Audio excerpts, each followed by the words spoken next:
Triple plato de ciclismo, el de este miércoles, ¿eh? Está apelmazado el calendario, hay que incluir competiciones que en su día fueron aplazadas, como la Vuelta a la Comunidad Valenciana, y continúan su marcha las clásicas que van a tener su momento culminante cuando llegue la segunda quincena del mes de abril, es decir, ya a la vuelta de la esquina están las grandes clásicas que hoy han tenido el aperitivo con esta flecha brabanzona que se ha adjudicado Tom Pidcock. 21 años, sí. Nos habéis oído hablar muchas veces de Tom Pidcock porque viene llamando a las puertas de la gloria desde hace un tiempo, desde que era junior y se proclamó campeón del mundo junior. Ocurre que en el caso de Pidcock es un corredor que ha crecido muy rápidamente en otro alarde de precocidad, pero un poco a la sombra de ese fenómeno difícil de igualar que es Remco Evenepoel. Estos dos últimos años ha habido muchos ciclistas, esa generación de corredores que van aflorando poco a poco, que han mostrado unas condiciones bárbaras y que han alcanzado registros para tener muy en cuenta. Y los teníamos, solo que cuando veíamos la trayectoria, insisto, todavía más prematura de Remco Evenepoel, pues quedaban un poco en un segundo plano. Y uno de esos casos es el corredor que le ha ganado hoy la flecha brabanzona, nada menos que a Wout van Aert. A Wout van Aert y a Matteo Trentin, el italiano, que han sido los compañeros de la fuga final y compañeros de aventuras a lo largo de los 200 kilómetros de esta semiclásica belga, que es la antesala de la Amstel Gold Race, que se disputa en territorio neerlandés el próximo domingo, una de las grandes citas del calendario. Bueno, estábamos hablando de Tom Pidcock, fundamentalmente para hacer referencia de ese pasado que le tenía instalado pues entre los grandes elegidos, de eso no teníamos ni la menor duda.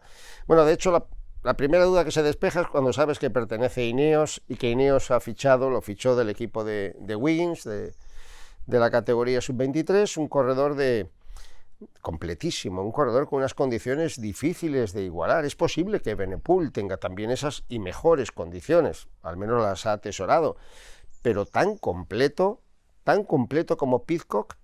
Empezó siendo campeón del mundo junior, bueno, algo que no todos corroboran luego cuando llegan a categoría sub-23. En categoría sub-23 ya demostró de lo que era capaz. Y lo demostró en tres frentes bien distintos. Primero, repitiendo victoria en la París-Roubaix que ya había ganado de junior, ganando el prestigioso Giro Tour de Alsacia, Tour de montaña, donde destacan también los corredores de categoría sub-23, y sobre todo y especialmente alcanzando la victoria en el Giro Baby. Ganar el Giro también lo ganan algunos, pero ganarlo con 3 victorias de etapa daba igual en un terreno que en otro, la última en África, sin ir más lejos, de alta montaña, y ganarlo con comodidad y con solvencia, con 20 años, eso lo hacen los menos, evidentemente, ¿no? Y yo creo que desde ese momento ya Pidcock se erigió en un corredor, no al que había que seguir, en un corredor que estaba llamado a grandes empresas y a grandes aventuras. Este año ha debutado en el campo profesional, el británico, el jovencísimo y pequeño, apenas llega al 1,70 corredor británico. Y ha debutado en el campo profesional en las grandes clásicas. Y ha sido quinto en Strade Bianche. Ojo, hablamos de la Heroica de Siena, una carrera con montaña, exigente, con ese tramo final, quinto. Tercero en la Kurne, Bruselas-Kurne, y hoy ganando la flecha brabanzona, que vale, no es una superclásica, pero es una carrera que cada vez alcanza mayor nivel, mejor participación y mejor palmarés. El año pasado recordamos la victoria de Julian Alaphilippe por delante de Van der Poel. Van der Poel ya sabemos que no corre estas clásicas y que ha aparcado de momento la bicicleta de carretera. Alaphilippe centrará su atención en Flecha Valona y en Bastogne-Lieja, también en Amstel, pero la victoria de Pidcock la ha conseguido ante Van Aert y ante Trentin. En una carrera, insisto, también quiero hacer una especial mención en ese punto, ¿no? Diferente. Esta carrera se ganaba antes muchas veces al sprint de gente fuerte y gente muy buena, como era Óscar Freire, que consiguió nada menos que 3 victorias consecutivas, el cántabro de Torrelavega. Bueno, pues ahora ya comparecen los grandes como en las grandes clásicas de 3 en 3. Y hoy hemos visto un carrerón otra vez con Pidcock como gran protagonista y por supuesto con Van Aert y con el propio Matteo Trentin, que son los que lanzaron ya el tercer y definitivo ataque para irse en solitario, para irse en grupo, los 3 por delante, y para que, no sé si con sorpresa, es verdad que da la sensación de que Van Aert es intratable en los sprints, pero era un poquito para arriba, también ahí se defiende muy bien Van Aert. Y ya hemos hablado de quién es Tom Pidcock, 21 años. Y 21 años es que lo ha ganado en todos los frentes. Es capaz de ganar un duro Giro de Italia, aunque sea de categoría sub-23, es capaz de ganar la París-Roubaix en juniors y en sub-23, es capaz de tener una actuación tan impresionante en su debut con los pros o con los World Tour en la heroica de Siena, y es capaz de ganarle al mismísimo Van Aert. Aunque no le hubiera ganado a un rival de tantísimo nivel, ganar una Flecha Brabanzona ya tiene un mérito considerable porque es una clásica dura y exigente.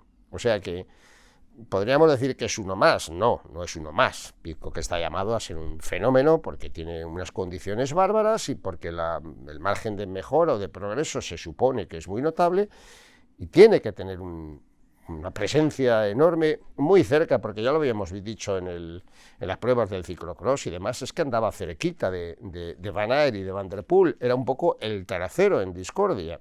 Ahora está empezando a demostrar que es un corredor al que habrá que tener en cuenta en todas y cada una de las grandes pruebas y de las grandes clásicas, y ya veremos si incluso también en las grandes vueltas por etapas, que todo apunta a que sí, insisto, tras su arrolladora victoria en la pasada edición del Giro Davis. Bueno, ha sido una Flecha Brabanzona muy bonita. Es la confirmación de lo que hablamos de estas carreras y de los tiempos que corren. Ya no hay tanto control, ya no llegan los grupos tan fácilmente, ya llegan de 3 en 3, no importa qué tipo de clásicas y semiclásicas y de 200 y de los grandes monumentos de 260 o de 300 kilómetros, aquí el espectáculo está asegurado. Y como ocurre, que lo decíamos hoy en la retransmisión también de Eurosport, como ocurre un poco en el fútbol, ¿no? Hay épocas, hay tendencias, hay tácticas. En un momento determinado aparece el catenaccio, en otro momento equipos ultradefensivos que buscan el contraataque, en otro momento un fútbol alegre y desbocado, en otros momentos ese fútbol de presión. Pues aquí en el ciclismo también hemos inaugurado una nueva época, una forma de proceder, que no es la del control, la del amarrategui, la del esperar el momento oportuno, la de mirar a ver qué hace el rival, sino arrancar, y lo hemos visto hoy en la Brabanzona, y da igual que la pelea se monte a 50 kilómetros que a 80, lo hemos visto en el País Vasco, lo estamos viendo cada día, y es una gran fiesta para el ciclismo. Y así lo ha sido, una carrera que daba 200 puntos UCI, y que recordamos, porque en ese sentido sí tiene su importancia, 200 puntos que se ha adjudicado Tom Pidcock, primer clasificado, la segunda plaza con 150 puntos para Wout van Aert, la tercera con 125 para Trentin, la cuarta para Ide Schelling, el corredor neerlandés del Bora, 100 puntos, 85 para Scoggins, el letón. A partir de ahí, pues 70 para Stannard. Ojo a Stannard, otro corredor australiano del Bike Exchange, también un corredor muy completo, interesante para las clásicas. Y luego ya sucesivamente Teuns, Kosnefrock, Risbeck, el corredor del Alpecin, y Andreas Legnesund, el corredor noruego del equipo del DSM, fueron todos ellos protagonistas. Estuvieron ahí muy cerca, de hecho, tanto Kosnefrock como Teuns estuvieron a punto de enlazar con el trío de cabeza, pero al final no pudieron, fueron neutralizados por los que venían detrás. En fin, lo que ocurre en las clásicas, donde muchas veces 50 metros son suficientes y para mantenerlos durante muchos kilómetros. Ha sido divertida, pero será solo un aperitivo de lo que nos espera el próximo domingo, insisto, con la Amstel Gold Race, la primera de ese tríptico denominado de las Ardenas flamencas, aunque esta propiamente no se dispute en territorio de las Ardenas, pero tanto da y nos entendemos. Y bueno, pues referencia obligada también a las otras dos carreras, porque en la Vuelta a la Comunidad Valenciana hemos visto la victoria de un valiente, de Miles Scottson, el corredor australiano que acaba de conseguir su primera victoria, salvo un campeonato de Australia que ganó hace 4 años, su primera victoria en profesionales, corredor del equipo del Groupama, que aprovechó un momento en el que había una selección de corredores importantes, una etapa de media montaña con puertos de segunda categoría, el ascenso a la otra cara del Col de Rates a 30 kilómetros de meta, se marchó en solitario, aprovechó las inclemencias meteorológicas porque llovió y puso la carretera muy peligrosa. De hecho hubo algunas caídas, entre otras las de Osorio y Aular, el colombiano y el venezolano del equipo del Caja Rural, afortunadamente nos decían desde el equipo sin consecuencias. El caso es que Scottson aguantó y a pesar de sufrir una caída, se cayó muy cerca de meta, tenía entonces 40 segundos, se levantó muy rápido, mantuvo la diferencia, llegó con 29 sobre la línea de meta y sobre el grupo de los perseguidores, de los hombres importantes, encabezado por John Degenkolb. Enric Mas, que es uno de los grandes favoritos. Aquí hay dos bloques, Movistar por un lado y Groupama, porque la participación es más bien escasa en lo que a hombres ilustres o importantes se refiere. y obviamente Movistar con Enric Mas por un lado y con Nelson Oliveira, el lusitano, por otro, y Groupama, sobre todo con la opción de Stephen Kuhn, el suizo, pues son los dos equipos llamados fundamentalmente, no quiere decir que no haya otros aspirantes a conseguir la victoria. ¿Por qué? Pues porque mañana la segunda etapa, Alicante-Alicante, teóricamente para velocistas, por ahí anda Ewan, que llegó muy tarde, por ahí anda Arnaud de Mar, que tampoco entró en la cabeza, por ahí anda Degenkolb y compañía, y que controlarán presumiblemente la carrera para que llegue el pelotón agrupado. El viernes tenemos la ascensión al Alto de la Reina, donde concluye la etapa en Dos Aguas, que es la etapa de montaña, donde teóricamente tendrán que conseguir las diferencias los escaladores, y el sábado una crono llana de 14 kilómetros. De ahí la dupla de aspirantes, ¿no? Quiero decir, se pueden mantener los contrarrelojistas si no pierden mucho tiempo en la etapa de montaña, caso de Kuhn. Caso de Scottson es más difícil, ¿no? Porque no es un corredor de montaña, es un pasista, como dicen en Italia, un rodador, pero hoy ha conseguido 29 más la bonificación. Creo que lleva 34 segundos de ventaja sobre Enric Mas, que es cuarto, porque también pilló una pequeña bonificación, es cuarto en la clasificación general.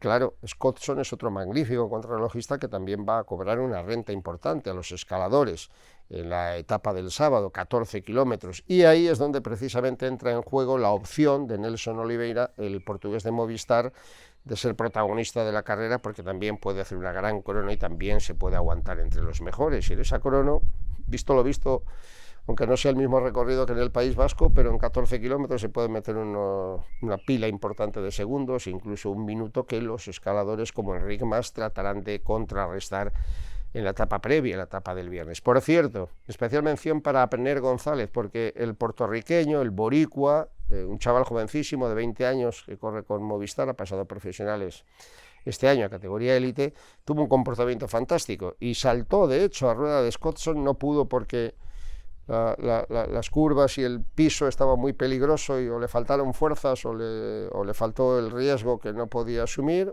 o que no quiso asumir, y el caso es que tuvo un comportamiento magnífico en la etapa y llegó adelante también como Lastra, que fue noveno en la clasificación de la misma. En fin, vamos a esperar, porque insisto, no es una participación especialmente lujosa, pero sí es una carrera interesante y una carrera que tiene un palmarés. El último ganador fue Tadej Pogačar, digámoslo sin más, para tenerlo en consideración como uno de los hombres, o como una de las carreras, quiero decir, categoría pro serie importante del calendario ciclista internacional. Lo mismo ocurre en el Tour de Turquía, tercera victoria consecutiva de Mark Cavendish, segundo puesto consecutivo de Jasper Philipsen, el corredor del equipo del Alpecin, que ha estado ahí otra vez remontado por el formidable corredor de la isla de Man. Bienvenido sea Cavendish, ¿no? Ya no se puede decir aquello que es que ha ganado sin grandes rivales, y le ha ganado y le ha mojado 3 días seguidos la oreja.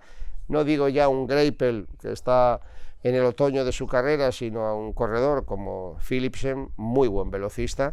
Es señal inequívoca de que Cavendish, no digo yo que vaya a volver por sus fueros, pero sí va a ser un corredor altamente competitivo en las volatas, donde durante unos años fue the number one, el número uno sin lugar a dudas. Y bueno, pues este es el resumen de este miércoles, que es solo el prólogo de lo que vendrá mañana, más Vuelta a Turquía, más Volta a la Comunidad de Valencia, más ciclismo en resumidas cuentas, más fiesta, más divertimento.